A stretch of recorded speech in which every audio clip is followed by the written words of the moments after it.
We will now review the process of creating a work order. And for that, we're going to hover over the second tab and click on Create Work Order, which is that first link visible to us.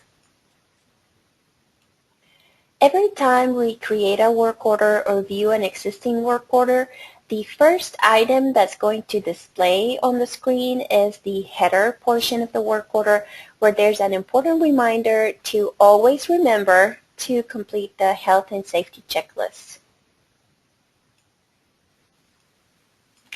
When we are creating a work order, it's very important in order for WorkOasis functionality to operate correctly to complete the fields in the order that they are presented to us. So we always want to go from top to bottom.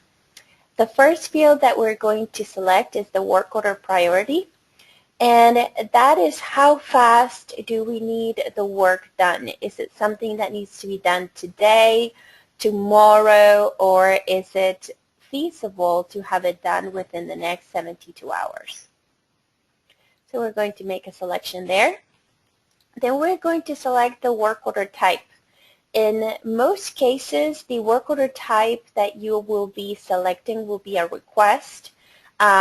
However, if you are doing something slightly different, for example, if you're having to have some extensive repairs done and you would like to submit that as a warranty item, if you know that the piece of equipment you're working with is under warranty, you can make a different selection there.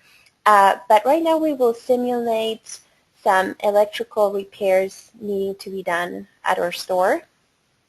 So we're going to just click on click on request there. The site information will be populated automatically by the system. The system will detect who we are through our login, and it will see what site is assigned to us, and it will automatically populate that information for us without us having to manually enter what store we are referring to. The next item to select would be the service category group, and this is the broad type of work, the broad description of the type of work that we want to do, or rather have done by the vendor. So we are going to simulate entering a work order for a ballast being out, and that would be electrical repairs. So we're going to click on electrical for a service category group, and that will narrow down our service category selections to just the ones that pertain to electrical work. So I selected ballast for our service category.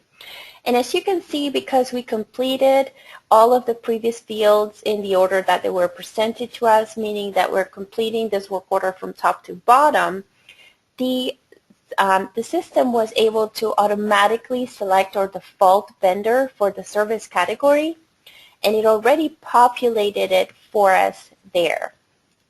If for whatever reason when you are entering a work order the vendor is not populating, or you happen to know that that vendor is not available to do the work that you would like to have done, you can always click on this drop-down menu, and that will give you a pop-up of alternative vendors that you can select from that are also available within the system.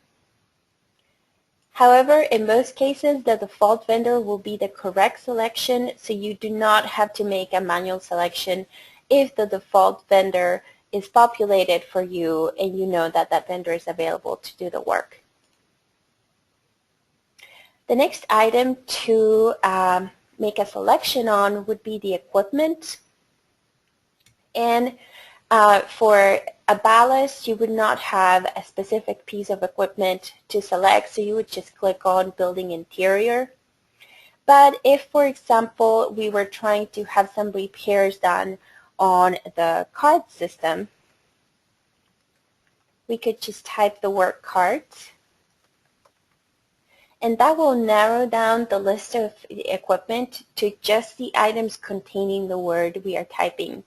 It works the same way for the serial numbers. If you happen to have the serial number for the piece of equipment you're trying to select, you can just start typing that number and it'll narrow it down to, it'll narrow down the selections to just the pieces of equipment that contain the numbers you're typing. Okay? So for the work order we are entering now, I will select the building interior, which is a generic piece of equipment when you don't have a specific piece of equipment to associate a work order with. So we will now enter a description of the work, and we will say ballast out to be replaced. And the rule of thumb in the description field is to provide as much information as possible. So if you have, for example, the model of the ballast or what type of light bulbs it takes or details like that, it's always useful to include those in the description of the work order. Something else to make note of is that every work order has a not to exceed amount associated with it.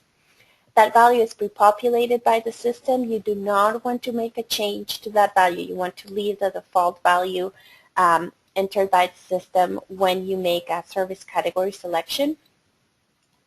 And if the work, once the vendor arrives, if the work is going to exceed that NTE amount, you want for the vendor to submit a quote to you so that it can go through the formal approval channels to make sure that the work and the expenses associated with the work are being properly approved.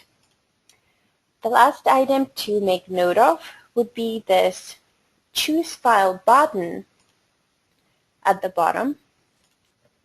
And that functionality is what would enable us to attach documents to a work order.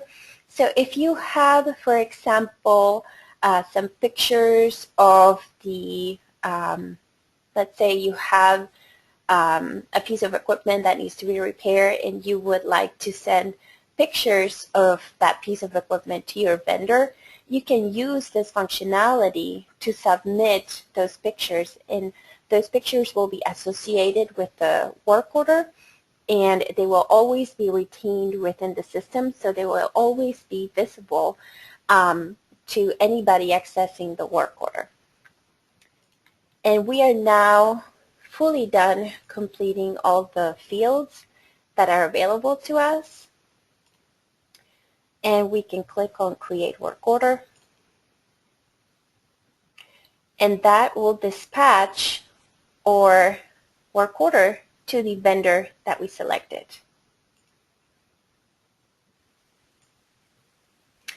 And here is the